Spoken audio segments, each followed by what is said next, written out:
In the first part of this video, we will talk about pigments. We will see what they are and how they make them. Later, we will talk about oil paints. As you can imagine, this is going to be a very important subject in this course, and we will get very deep later on how to use them. Here, we're going to talk about the main features, and we're going to see some criteria that we should keep in mind when we choose them. Pigments, as we have seen, are color dusts that once trapped inside the mediums become paints. These dusts have different nature. They can be organic or inorganic. In general, the organic pigments come from specific type of plants, flowers, fruits, sludge, coals, or other organic minerals. Inorganic pigments are mainly extracted from inorganic minerals or soils. Pigments can also be carried out chemically. Normally they are salts, sometimes obtained by mixing very harmful acid and basic elements.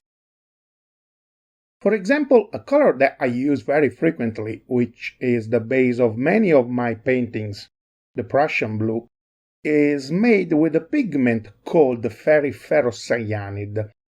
This is a salt that they carry out chemically by mixing iron with cyanide, and cyanide, as we know, is very poisoning. If it's not already dried, the first step of the pigment's production is the desiccation of the raw materials. This process can be carried out naturally in a quite long time or in a faster way by using dryers. In this case, we need to spend some energy. Once the raw material is ready, in several passages by using different tools, it will be meshed down in very small grains. Theoretically, as small are the grains as the quality of the pigment is high. Let's make now a step forward and let's mix the pigment with the medium to get our oil paint. Since, as we have seen, we can choose just one type of medium to make all the colors we want, this means that the medium isn't the primary component that characterizes the oil paint. But on the other side, the pigment is different in every color, so this is the component that features the oil paint. As we will see, sometimes the name of the pigment will be somehow recalled inside the name of the paint. Let's see now some criteria to choose between oil paints. Of course, in the first position there is the chromatic aspect of the pigment, the color. This is a very personal criterion. It's one of the artist's prerogatives to choose the color of his palette.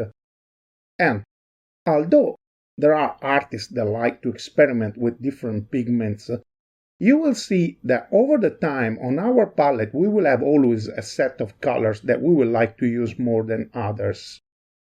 For me, for example, it's the Prussian blue and the zinc and titanium white. But I like also the lemon yellow, the Naples yellow, the red vermilion, the burnt umber, and the ivory black. These are the colors that you will see most frequently on my palette, but occasionally I also like to try other pigments. The second criterion that we should keep in mind when we choose a pigment over another, it's a physical feature, the opacity. The opacity is the capability of a paint to cover the color below. This feature, as we will see later, will affect our way of painting. Normally, all colors made by professional companies are grouped in three categories: transparent, semi-transparent or semi-opaque, and opaque.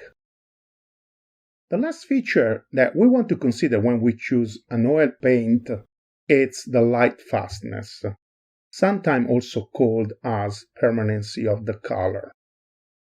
This parameter represents the capability of the paint to resist to the light, and in particular to the ultraviolet rays. It's a feature of the pigment, but as we have seen also of the medium. The risk by choosing a low-grade permanent color is that it may look good when we finish our painting, but over the time its color will change and it will compromise the whole painting. How can we recognize these features when we go to buy our oil paints? There is a code used by the professional companies to give indication of the opacity and the light fastness of the paints. Unfortunately, it's not unified.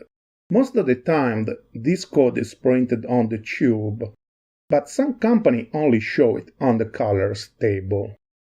Normally, they use stars to indicate light fastness, and geometric figures, for example circles or squares, to indicate the opacity of the paint. The full figure means very opaque. If the figure is divided in two, it means semi-transparent. The empty figure means transparent. Regarding the stars, as high is the stars number as the paint is light fast. Here is some example of what we should expect to find on the market when we go to buy our oil paints. As you can see, these codes are not standard. Every company has its own codification. So, before we buy an oil paint, my suggestion is don't stop only to the color, but find out what kind of codification the company uses and get a good idea of the paint features. In this way, we are not going to have bad surprise later when we use them. There is the chance that the company doesn't have a codification at all. In this case, it's up to you if you want to risk and buy it anyway. Let's see how the paint's features are going to affect our way to use them. As we said, the oil paint light fastness is a long-term feature that defines if our oil painting colors are going to be permanent or not under the light action. About the opacity, the first thing that we have to say is that it's a pigment feature. This means that if we want to change the opacity, we have to change the pigment. And almost every time this means that we have to choose a different color. For example, let's see these three tones of blue.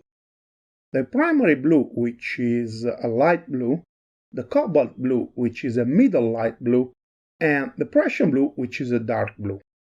The first is transparent, the second is opaque, and the third is semi-transparent. First, let's try to paint uniformly with each one of these pigments a different area of a white canvas. As you can see, the primary blue, it's not uniform at all. The Prussian blue also didn't get out uniform, even if better of the primary blue. But the cobalt blue turned out to be much better. And this means that by using transparent and semi-transparent paints, it's more difficult to carry out a uniform painting than by using opaque pigments.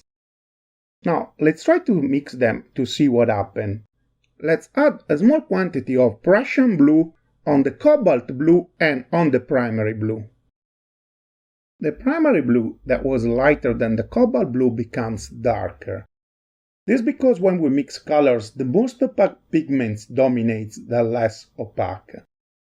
So, the semi-transparent Prussian blue dominates the transparent primary blue, and the opaque cobalt blue dominates the Prussian blue. And this is why, when we have talked about primaries, secondaries, and tertiary colors, we said that by mixing the three primaries, theoretically we should be able to get any other color. And this because, according with the different opacities, oil paints may bring different contribution to the final color, and the result could be unexpected. For example, in this case, by mixing a good quantity of lemon yellow with some crimson red, the yellow almost disappears. Even if we add some extra yellow, things don't change. While if we add some Naples yellow, the red turns immediately into a different color. When we use our oils, it's important to clean very carefully the exit spout before we close our tubes. Because if we don't, it may happen that if we let our paints be there for some time, the color gets dry and the cap gets stuck to the tube. At that point, it's really difficult to open it, and there is the risk that we may damage it trying. In these cases, the shape of the cup may help us. In my opinion, the best cups are those who have a certain gap between the thread and the grip we use to unscrew it. Because in this case, that gap works as a lever and we need to apply a lower torque to break the dry paint and open our tube. And with this last consideration, we have concluded for now our discussion on pigments and oil paints. If you enjoyed this video, we will really appreciate if you could click on like and subscribe to our channel. It will also help us very much if you could leave a comment. Thank you for watching this video and see you in the next one.